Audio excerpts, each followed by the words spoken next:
A nama odraslima boravak u bolnici zasigurno nije ugodno iskustvo. Možete zamisliti kako je tek onda malim pacijentima dok su bolesni u stranom okruženju bez roditelja u blizini. Ali sav strah, tugu i nelagodu svojim osmisima brišu crveni nosovi, klaunovi doktori. Danas su na Cvjetnom trgu, a s njima je Zoran Pehar. Zorane, je li veselo? Naravno da je veselo, kako može biti drugačije uz ovakvu dobru ekipu. Evo, mi smo stigli, ja sam završio na operaciji, dobio sam novi nos, nadam se da vam se sviđa. Doktorica Maštalić, je li uspjela operacija? Bila je to najlakša operacija do sada. I meni isto, ne znam kako vama, meni isto, ali vi ne koristite operacije, ne koristite nikakve ni injekcije, vi koristite samo smijeh. Kada idete kod naših klinaca u bolnicu, kakav je vama osjećaj? Pa mene je jako toplo oko moga srca i dječji osmijeh je nama najveća nagrada. Kad vas ugledaju na vratima bolničke sobe, kakve su reakcije? Uglavnom se svi jako smiju, a neki i plaču zato što iz sobe odlazimo. Ha, dobro, sve što je lijepo, kratko traje. Hvala vam za sada. S nama je u društvu izvršna direktorica Crvenih nosova.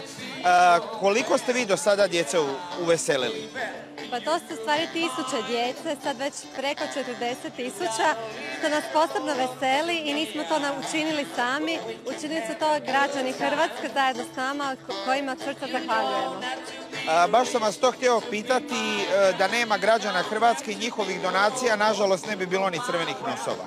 Pa tako je, mi smo u stvari dio kruga dobrote koja počinje donacijom građana koje mi u stvari na taj način možemo doći u bolnice, donijeti osmijeh tamo gdje su tužne situacije, u bolnice, u domove i evo nadamo se da će nas građani dalje podržavati kako bismo proslavili 5 godina Crvenih nosova za 50.000 osmijeha na lica bolesne djece. Upravo ste zato i na Cvjetnom trgu, evo imamo i ovaj izvrstan klaunovski bend iza nas, možete li nam nešto reći o njima?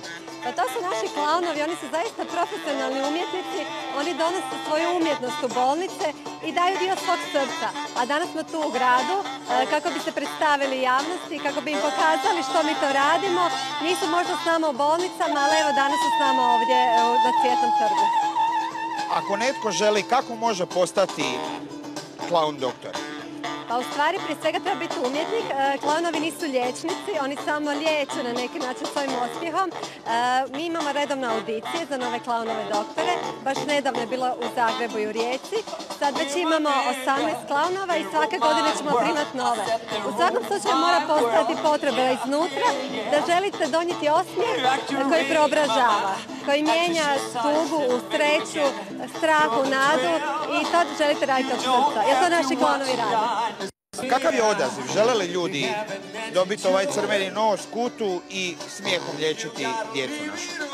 Pa imamo puno interesa, na kraju ipak treba proći određene edukacije, treninge. To je pravi posao na neki način, ne može se raditi volonterski.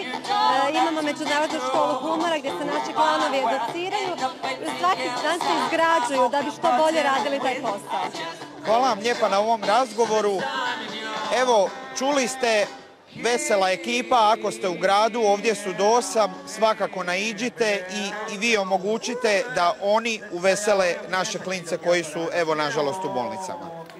Hvala Zorane, sigurna sam da će ovi zabavni doktori i crveni nosovi razveseliti klince u bolnicama.